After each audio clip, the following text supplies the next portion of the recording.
فوج نے بھی ہاتھ کھڑے کر دیے۔ بالآخر 11 فروری 2011 کو حسنی مبارک کو استعفیٰ دینا پڑا۔ مصر جیسی عرب دنیا کے دل میں آنے والے اس انقلاب نے خلیجی بادشاہوں کو یہ پکا یقین دلا دیا کہ اب ان کی باری بھی آ سکتی ہے۔ مصر کے بعد یہ لہر لیبیا پہنچی۔ فروری 2011 میں بنغازی سے شروع ہونے والا احتجاج جلد ہی مسلح بغاوت میں بدل گیا۔ کرنل معمر قذافی، جنہوں نے 42 سال تک لیبیا پر آہنی گرفت برقرار رکھی تھی، نے احتجاج کرنے والوں کو آہنی ہاتھوں سے لیا۔ اس موقع پر مغربی طاقتیں، خاص طور پر نیٹو، جو برسوں سے قذافی کو ہٹانا چاہتی تھیں، کو مداخلت کا موقع مل گیا۔ نیٹو کی فضائی بمباری کی مدد سے باغیوں نے طرابلس پر، ٹرپلی پر قبضہ کر لیا۔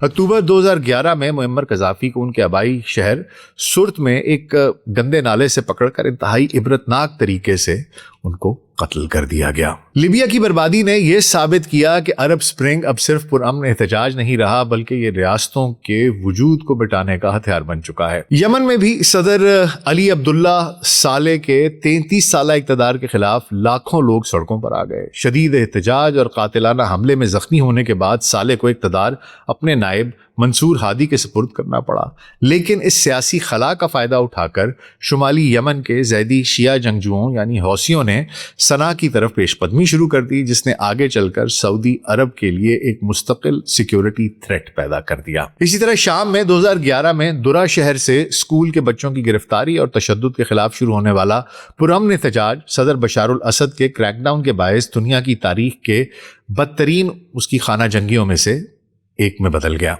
ایران، روس، امریکہ، ترکی اور خلیجی ممالک کی مداخلت نے شام کو ایک ایسی آماجگاہ بنا دیا جہاں داعش جیسی اسرائیل نواز تنظیموں نے جنم لیا اور لاکھوں مسلمان لقمائے اجل بن گئے۔ اس مہیب منظر نامے میں مغربی تھنک ٹینکس، خاص طور پر امریکی پینٹاگون اور صہیونی لابیوں نے یہ سوچا کہ پہلی جنگ عظیم کے بعد ہونے والی سائکس پیکو معاہدے کے تحت جو سرحدیں بنائی گئی تھیں وہ اب اپنی مدت پوری کر چکی ہیں، وہ ایکسپائر ہو رہی ہیں، اور اب وقت آ گیا ہے کہ ان بڑے مسلم ممالک کو مزید چھوٹے چھوٹے حصوں میں، ٹکڑوں میں تقسیم کر دیا جائے، تاکہ یہ خاص طور پر اسرائیل اور مغربی بالادستی کے لیے کبھی کوئی خطرہ نہ بن سکیں۔ اس سوچ کے تحت 2013 میں سعودی عرب کو 5 حصوں میں تقسیم کرنے کا یہ نقشہ تیار کر کے پبلک کیا گیا۔ اگرچہ یہ پہلی بار اخبار میں چھپا 2013 میں، لیکن اس کا ذکر پہلے بھی خفیہ ریکارڈنگز میں آ چکا ہے، جیسے قطر کے سابق وزیر اعظم حمد بن جاسم اور معمر قذافی کی لیک شدہ ایک آڈیو ہے جس میں جاسم نے اعتراف کیا تھا کہ امریکہ کے پاس سعودی عرب کے ٹکڑے کرنے کے تفصیلی نقشے موجود ہیں۔ اچھا حضور، اس نقشے کا گہرائی سے مطالعہ کیا جائے تو معلوم ہوتا ہے کہ یہ کوئی جغرافیائی حادثہ نہیں، بلکہ سعودی ریاست کے سیاسی، معاشی، قبائلی اور روحانی ستونوں کو الگ الگ کر کے انہیں ہمیشہ کے لیے دفن کرنے کا ایک ماسٹر پلان ہے۔ آئیے ایک ایک کر کے ہر ایک جو بھی اس کے حصے بنائے ہیں انہوں نے ان کو دیکھ لیتے ہیں۔ سب سے پہلے مغربی ریاست الحجاز، روحانی مرکز کی مسلم ویٹیکن سٹی کی طرز پر تشکیل نو۔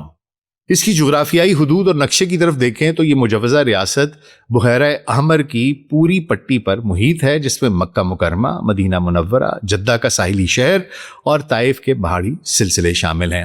اس کی سرحدیں شمال میں اردن اور جنوب میں اسیر کے خطے کے ساتھ ملتی ہیں، اور تقسیم کی گہری وجہ اور تاریخی پس منظر کی طرف اگر جاؤں تو آل سعود کی حکومت قائم ہونے سے پہلے یہ خطہ شریف مکہ کی امارت کے تحت تھا اور نجد کے بدوی قبائل سے بالکل مختلف ایک الگ شہری اور ثقافتی شناخت رکھتا تھا۔ سعودی عرب کی عالمی طاقت کا اصل منبع اس کا تیل نہیں، بلکہ خادم الحرمین شریفین کا مقدس ترین ٹائٹل ہے، جس کی بدولت دنیا کے 2 ارب مسلمان اس کی طرف عقیدت اور احترام کی نگاہ سے دیکھتے ہیں، اور سعودی عرب اسی سافٹ پاور کو سیاسی اثر و رسوخ میں تبدیل کر کے مسلم دنیا کی قیادت کرتا ہے۔ اس کے پیچھے مضمون مقاصد کیا ہیں اور تجزیہ کچھ تھوڑا سا دیکھیں تو اس نقشے میں حجاز کو باقی سعودی عرب سے کاٹ کر ایک بین الاقوامی مذہبی زون یا اسٹیٹ بنانے کا منصوبہ ہے۔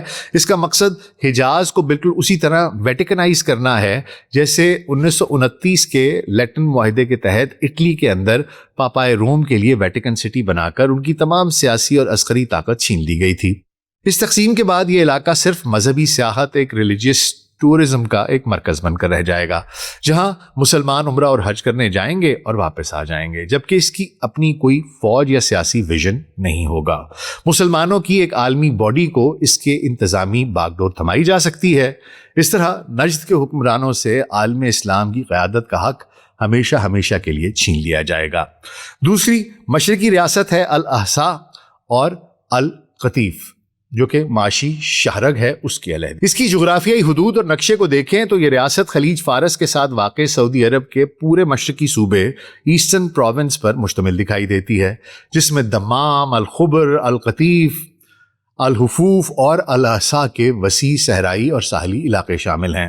تقسیم کی گہری وجہ اور تاریخی پس منظر کچھ یوں ہے حضور کہ یہ خطہ دو وجوہات کی بنا پر انتہائی حساس ہے۔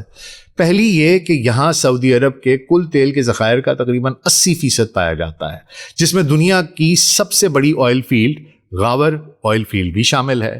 دوسری وجہ یہ کہ یہاں تاریخی طور پر سعودی عرب کی مقامی شیعہ آبادی کی اکثریت آباد ہے، گو کہ وہ کم ہے لیکن اوورآل سعودی عرب میں جو سب سے زیادہ شیعہ ہیں وہ اس خطے میں آباد ہیں، جن کا نجد کے ساتھ بڑا سخت قسم کا ان کے جو وہابی سخت گیر وہابی نظریات ہیں ان کے ساتھ ہمیشہ سے ایک سرد معاشی اور مذہبی تناؤ بھی رہا ہے۔ 2011 میں عرب سپرنگ کے دوران القطیف اور بحرین میں ہونے والے مظاہروں نے ریاض کو تشویش میں مبتلا کیے رکھا، جس کے بعد سعودی عرب نے بحرین میں اپنی فوجیں بھیجیں اور بعد میں نامور شیعہ عالم نمر النمر کو ان کو بغاوت کے الزام میں پھانسی بھی دے دی گئی۔ اس کے پیچھے مضمون مقاصد کیا ہیں اور تجزیہ کیا ہے حضور، تو وہ اگر آپ کی خدمت میں پیش کروں تو اس حصے کو الگ ریاست بنانے کا واحد مقصد سعودی عرب کو اس کے مالیاتی پاور ہاؤس سے محروم کر کے ایک لمحے میں کنگال کرنا ہے۔ یہ ریاست کہنے کو تو مسئلے کی بنیاد پر قائم کی جائے گی، لالی پاپ یہی دیا جائے گا کہ دیکھیں جی شیعہ اکثریت ہے اور یہ وہ ہے اور سپورٹ لے کر، اور ایسا لگے گا کہ یہ قدرتی طور پر ایران کے زیر اثر چلی جائے گی، لیکن در حقیقت یہ مغربی آئل اور شپنگ کمپنیوں کی بادگزار بن کر رہ جائے گی۔ اس کے الگ ہونے سے نجد کے پاس اپنی سلطنت چلانے کے لیے $1 کا تیل بھی باقی نہیں رہے گا۔ ارامکو کا بیشتر حصہ بھی اسی صوبے میں واقع ہے۔ تیسری ریاست شمالی عرب کی ریاست ہے اور فیصل الدویش کے بھوت کا جیو پولیٹیکل احیاء ہے۔ یہ کہانی کیا ہے آپ کو بتاتا ہوں۔ دیکھیے جغرافیائی حدود اور نقشہ بتاؤں تو یہ ریاست سعودی عرب کے شمالی اضلاع یعنی تبوک، الجوف، طریف اور ارر پر مشتمل دکھائی دیتی ہے، جس کی طویل سرحدیں اردن، عراق ان دونوں کے ساتھ ملتی ہیں۔ اس کی تقسیم کی گہری وجہ اور تاریخی پس منظر کے اوپر نگاہ ڈالی جائے تو یہ علاقہ نجد کے شاہی خاندان کے لیے ہمیشہ سے ایک درد سر رہا ہے۔ محمد اسد جو ایک زمانے میں نو مسلم آسٹرین صحافی تھے جن کا نام لیوپولڈ ویس تھا، انہوں نے اپنی شہرہ آفاق کتاب دی روڈ ٹو مکہ میں اس خطے کا ایک انتہائی چشم کشا تاریخی واقعہ بیان کیا ہے۔ جب شاہ عبدالعزیز السعود جزیرہ نما عرب کو متحد کر رہے تھے تو ان کے سب سے طاقتور اور کٹر بدوی فوجی دستے اخوان کے کمانڈر فیصل الدویش نے نجد کی مرکزی حاکمیت کے خلاف بغاوت کر دی تھی۔ فیصل الدویش ہر سال ایک نئی فوج کھڑی کرتا اور شاہ عبدالعزیز پر حملہ کر دیتا۔ محمد اسد لکھتے ہیں کہ ایک دن شاہ عبدالعزیز گہری سوچ میں بیٹھے تھے اور انہوں نے محمد اسد سے کہا کہ مجھے شک ہے کہ فیصل الدویش کو کوئی بیرونی طاقت فنڈنگ اور جدید ہتھیار دے رہی ہے، ورنہ اس کے پاس اتنے پیسے کہاں سے آئے کہ وہ ہر سال میرے خلاف نیا لشکر لے آتا ہے۔ تم صحافی ہو، ذرا کویت جا کر اس کا سراغ لگاؤ۔ محمد اسد اپنے دوست زید کے ساتھ بھیس بدل کر کویت گئے جو اس وقت برطانوی کنٹرول میں تھا۔ وہاں انہوں نے اپنی تحقیقات سے یہ سنسنی خیز انکشافات کیے کہ برٹش امپائر رات کی تاریکی میں کویت کی سرحد کے پار فیصل الدویش کو نئی ٹکسال کے بنے ہوئے کویتی دینار، ان کی بوریاں اور جدید ترین برطانوی ہتھیار سمگل کر رہی تھی۔ انگریز چاہتے تھے کہ شمالی عرب پر عبدالعزیز کا قبضہ نہ ہو تاکہ وہ یورپ سے انڈیا تک ایک ریلوے لائن بچھا سکیں جو شمالی عرب سے گزرتی ہو۔ محمد اسد نے جب اپنے اخبار فرینکفرٹ زیٹنگ میں یہ آرٹیکل لکھ کر برطانوی سازش کو بے نقاب کیا تو لندن پر شدید بین الاقوامی دباؤ پڑ گیا۔ انگریزوں کو اپنے ہاتھ کھینچنے پڑے، جس کے بعد شاہ عبدالعزیز نے فیصل الدویش کو فائنل شکست دی اور بعد میں اسے قید خانے میں ڈال دیا جہاں وہ زخموں کی تاب نہ لا سکا اور مر گیا۔ اس کے پیچھے کے مضمون مقاصد کیا ہے اور تجزیہ کیا ہے یہ بھی آپ کی خدمت میں پیش کر دیتا ہوں حضور۔ کے 2013 کا یہ نقشہ بالکل اسی پرانے برطانوی منصوبے کا جدید ایڈیشن ہے۔ شمالی عرب کو الگ کرنے کا مقصد نجد کو شام، عراق اور اردن کی زمینی سرحدوں سے دور کرنا اور اس تجارتی راہداری پر ایک ایسی کٹ پتلی حکومت بنانا ہے جو مغربی مفادات اور آج کے دور میں اسرائیل کی تجارتی پٹی کو تحفظ دے سکے۔ یاد رہے کہ یہ وہی حصہ ہے جو گریٹر اسرائیل کے نقشے میں شامل ہے، میں اسکرین پر آپ کو دکھا بھی رہا ہوں، اور یہ دیکھا جا سکتا ہے کہ یہ جو اوپر والا شمالی حصہ ہے اس پر اسرائیل اپنی وہ کہتے ہیں کہ جی یہ ہمارے گریٹر اسرائیل کا حصہ بنے گا۔ اچھا حضور، اب ذرا چوتھی ریاست کی طرف آ جاتے ہیں جو جنوب عربی ریاست ہے۔ جغرافیائی حدود اور نقشے کی بات کریں تو یہ ریاست سعودی عرب کے جنوب مغربی صوبوں عسیر، جازان اور نجران پر مشتمل ہے، جو براہ راست یمن کے پہاڑی سلسلوں اور بحیرہ احمر کے ساحل سے جڑی ہوئی ہیں۔ اس کی تقسیم کی گہری وجہ اور تاریخی پس منظر پر جاؤں تو یہ تینوں صوبے تاریخی طور پر گریٹر یمن یا جغرافیائی یمن کا حصہ مانے جاتے تھے۔ 1934 میں سعودی یمن جنگ کے بعد ہونے والے معاہدہ طائف کے تحت شاہ عبدالعزیز نے ان علاقوں کو باقاعدہ سعودی عرب میں شامل کیا۔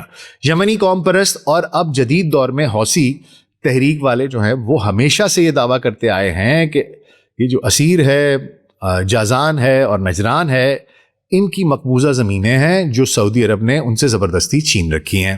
اس کے علاوہ نجران میں اسماعیلی برادری کی بڑی تعداد آباد ہے جن کی اپنی ایک الگ ثقافتی اور مذہبی تاریخ ہے۔ اس کے پیچھے کے مضمون مقاصد اور تجزیہ اگر آپ کی خدمت میں پیش کروں تو اس جنوبی حصے کو کاٹنے کا مقصد یمن کی جنگجو صلاحیت کو نشت کے خلاف استعمال کرنا ہے۔ اگر مرکزی سعودی حکومت کمزور ہوتی ہے تو حوثی یا کوئی بھی یمنی طاقت فوری طور پر ان علاقوں پر چڑھائی کر کے انہیں جنوبی عرب یا گریٹر یمن کا حصہ بنانے کی کوشش کرے گی، لیکن اصل مقصد اسے علیحدہ ریاست بنانا ہے جو کہ مغرب نواز ہو، اور تاکہ اس کے ذریعے بحیرہ احمر اور حوثیوں دونوں پر نظر رکھی جا سکے اور آبنائے باب المندم کا دفاع کیا جا سکے۔ اور یہ سب کچھ بھی آپ کو میں بتا دوں کہ سامنے بالکل جبوتی ہے جس کے ذریعے، اور پھر صومالی لینڈ ہے جس کے ذریعے اسرائیل اور یو اے ای بھی یہ چاہتے ہیں کہ یہ آبنائے باب المندب اور جو ریڈ سی ہے، یہ سارے کا سارا رستہ جو کہ سویز کینال کی طرف جاتا ہے، اس کے اوپر نظر رکھی جا سکے۔ یہ بہت ہی کرٹیکل چوک پوائنٹ ہے دنیا کا۔ اس کے اوپر نظر رکھنے کے لیے اس خطے کو علیحدہ کیا جائے گا اور وہاں پر حکومت لائی جائے گی جو اسرائیل نواز اور امریکہ نواز اور مغرب نواز ہوگی۔ اچھا سر، اب آخر میں بچ جاتا ہے مرکزی ریاست پانچواں حصہ، وہابستان، ایک بے بس لینڈ لاکڈ صحرا۔ اس کی جغرافیائی حدود اور نقشہ اگر آپ کی خدمت میں پیش کروں حضور، تو جب مکہ، مدینہ، تیل کے کنویں، شمالی سرحدیں اور جنوبی پہاڑ نکل جائیں گے تو جو باقی بچے گا اس نقشے میں وہ اسے وہابستان کا نام دے دیا گیا ہے۔ یہ ریاض، القصیم اور حائل کے بنجر چٹیل صحرائی علاقوں پر مشتمل آل سعود کا اصل آبائی مرکز نجد ہے۔ تقسیم کی گہری وجہ اور تاریخی پس منظر کی طرف جاؤں تو تاریخ میں یہ بات ریکارڈ ہے کہ جب بھی نجد کے حکمران داخلی خلفشار کا شکار ہوئے، بیرونی یا جزیرہ نما کے دیگر چھوٹے قبیلے ان پر غالب آ گئے۔ دوسری سعودی مملکت کا خاتمہ بھی اسی طرح ہوا تھا جب ان کے زیر اثر رہنے والے شمالی قبیلے الرشید نے نئے سعودی خاندان کی اندرونی لڑائی کا فائدہ اٹھا کر ریاض پر قبضہ کر لیا تھا اور آل سعود کو کویت میں پناہ لینی پڑی تھی۔ اس کے پیچھے کے مضمون مقاصد اور تجزیہ پیش کروں تو اس مرکزی ریاست کو مکمل طور پر لینڈ لاکڈ یعنی سمندری راستوں سے محروم کر دیا گیا ہے۔ اس کے پاس بحیرہ احمر کا راستہ ہے نہ خلیج فارس کا۔ اگر اسے دنیا سے رابطہ کرنا ہے تو اسے یا تو شمال میں اسرائیل، اردن کے زیر اثر ریاست سے گزرنا ہوگا، یا مشرقی اور جنوب میں جو مغرب کے زیر کنٹرول یعنی امریکہ، اسرائیل وغیرہ کے زیر کنٹرول ریاستیں ہیں ان سے، یا متحدہ عرب امارات کے بارڈر سے کراس کرنا پڑے گا۔ یہ ایک ایسی سیاسی اور معاشی ایک پنجرہ ہے جس میں بند ہونے کے بعد آل سعود یا نجد کے کسی بھی حکمران کی دنیا کی سیاست میں ذرہ برابر بھی حیثیت نہیں رہے گی۔ یہ بالکل اندلس کی تاریخ جیسا ہوگا جب اندلس کی متحدہ خلافت قرطبہ جو تھی 1031 میں ٹوٹ کر 32 چھوٹے حصوں میں تقسیم ہو گئی جنہیں عیسائیوں نے ایک ایک کر کے مٹا دیا۔ یہ نقشہ جزیرہ نما عرب میں ایک نئے دور کا آغاز کرنے کا جیو پولیٹیکل ایجنڈا ہے، جسے کہ میں آپ کی خدمت میں پیش کرتا رہتا ہوں، بتاتا رہتا ہوں کہ ایک نیا گلف آرڈر ہے جو یہ وہاں پر لانا چاہتے ہیں۔ دیکھیے حضور، اب سوال یہ پیدا ہوتا ہے کہ کیا 2026 کے موجودہ حالات میں اس نقشے کے حقیقت بننے کا کوئی چانس ہے؟ جواب یہ ہے کہ اگرچہ یہ فوری طور پر ناممکن نظر آتا ہے، لیکن جو نئی جیو پولیٹیکل صف بندیاں ہو رہی ہیں وہ اس نقشے کے خطرات کو جنم ضرور دیتی ہیں۔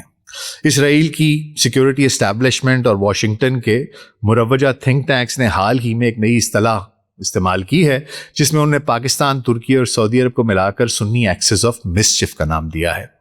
یہ ایک بہت بڑا یو ٹرن ہے۔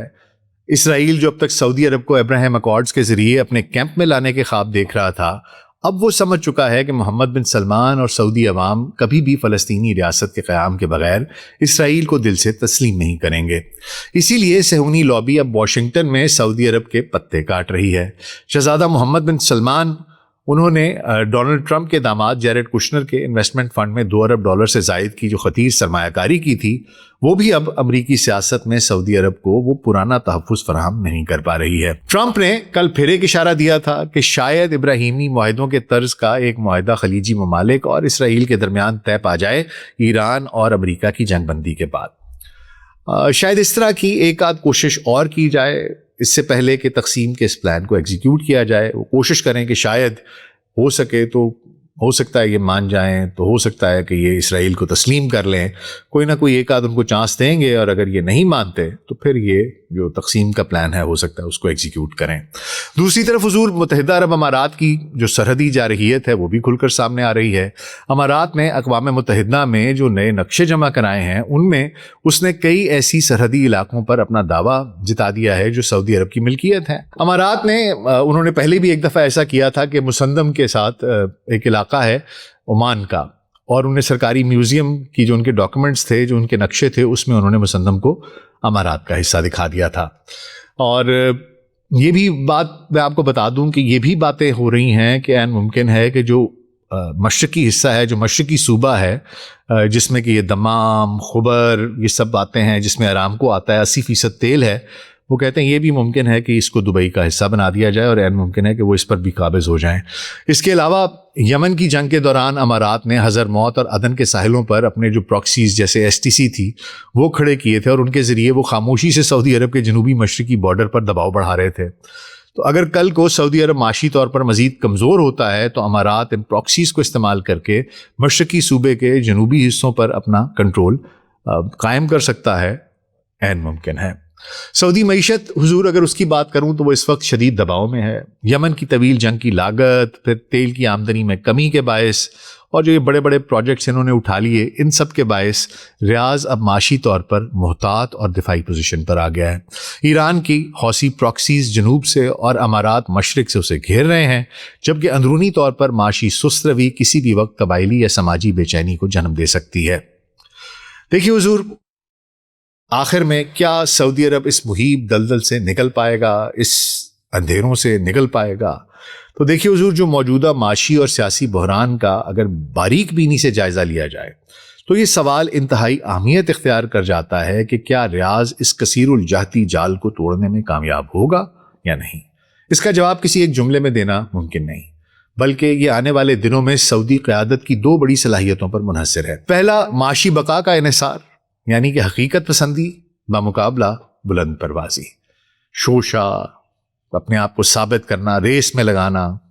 سعودی عرب کے اس بحران سے نکلنے کا پہلا راستہ معاشی پسپائی اور ترجیحات کی تبدیلی ہے۔ اگر ولی عہد محمد بن سلمان یہ نیوم جیسے کھربوں ڈالر کے غیر حقیقی اور طویل مدتی جو منصوبے ہیں ان پر فوری طور پر بریک لگاتے ہیں، اپنے اخراجات کو بجٹ سمارٹ کرتے ہیں اور ارامکو کے منافع کو ویژن 2030 کے خوابوں کی نظر کرنے کی بجائے بجٹ خسارے کو سنبھالنے کے لیے استعمال کرتے ہیں، تو سعودی عرب کے پاس اب بھی $400 ارب سے زائد کے غیر ملکی ذخائر موجود ہیں جو اسے دیوالیہ ہونے سے بچا سکتے ہیں۔ ارامکو نے جون کے مہینے سے اپنی جو OSP فارمولا پرائسنگ ہے اس کو کم کر کے مارکیٹ شیئر واپس لینے کی ایک حکمت عملی پر کام شروع کیا ہے۔ تو یہ بیسیکلی ظاہر کرتا ہے کہ ریاض معاشی ضد چھوڑ کر اب دوبارہ حقیقت پسندی کی طرف لوٹ رہا ہے۔ دوسری چیز ہے حضور، سیاسی بقا کا انحصار، اسٹریٹجک تنہائی کا خاتمہ کیسے کریں گے؟ سیاسی محاذ پر سعودی عرب کی بقا اس میں ہے کہ وہ واشنگٹن اور اسرائیل کے ابراہیم اکارڈز کے سحر سے باہر نکلے۔ اماراتی اور صہیونی گٹھ جوڑ کا مقابلہ کرنے کے لیے ریاض کو اپنی پرانی اور آزمودہ اسلامک سافٹ پاور کو دوبارہ زندہ کرنا ہوگا۔ پاکستان، ترکی اور قطر کے ساتھ اپنے اتحادوں کو مزید مضبوط کرنا ہوگا۔ چین کی ثالثی میں ایران کے ساتھ ہونے والے امن معاہدے کو مزید مضبوط کرنا ہوگا۔ سعودی عرب کو علاقائی طور پر تنہا ہونے سے اگر یہ سب کچھ کیا گیا تو بچا سکتا ہے، اگر یہ قطر، پاکستان، ترکیے اور ایران کے ساتھ اچھے تعلقات بنا لیتے ہیں۔ اگر سعودی عرب نے امارات کی دیکھا دیکھی صہیونی لابی پر بھروسہ جاری رکھا، جس طرح ٹرمپ کہہ رہا ہے کہ جی تم ان کے ساتھ ایک اور معاہدہ کر لو، تو وہ اپنی وہ اسلامی بالادستی بھی کھو دے گا جس کے دم پر وہ خلیج کا لیڈر کہلاتا ہے۔ آخر میں حضور بس اتنا کہوں گا کہ سعودی عرب اس دلدل سے نکلنے کی کامل صلاحیت رکھتا ہے، کیونکہ اس کی زمین کے نیچے دنیا کا سب سے سستا تیل اور اس کے جغرافیے میں 2 ارب مسلمانوں کا روحانی مرکز موجود ہے۔ لیکن اس کامیابی کے لیے شرط یہ ہے کہ ریاض کی قیادت اپنی موجودہ بلند پرواز، غیر لچکدار اور ان ریئلسٹک معاشی پالیسیوں پر، ان قیمتوں پر اور مغربی ریو پارٹیز کی سماجی فریب سے نکل کر اپنے روایتی عسکری، اسلامی اور جغرافیائی حقائق کی طرف لوٹ آئیں۔ اگر تو یہ کر دیا تو بچ جائیں گے، اور اگر ایسا نہ کیا گیا تو تاریخ کے پاس اپنے جغرافیے کو تبدیل کرنے کے لیے بارود پہلے سے تیار ہے۔ اس کو صرف چنگاری کی ضرورت ہوتی ہے، اور معاشی ہو یا جیو پولیٹیکل سیکیورٹی ہو یا باقی عیاشیاں، سعودی حکومت، محمد بن سلمان تاریخ کو بار بار چنگاریاں پیش کر رہے ہیں، یہ مواقع دے رہے ہیں کہ یہ آگ بھڑک اٹھے۔ اگر سمجھداری سے کام لیں گے تو بچ جائیں گے، اور اگر اسی روش پہ قائم رہے تو مجھے لگتا ہے کہ بہت مشکل ہو جائے گا۔ آپ کا اس بارے میں کیا خیال ہے؟ مجھے کامنٹس میں ضرور بتائیے گا۔ اپنا بہت خیال رکھیے گا۔ شکریہ۔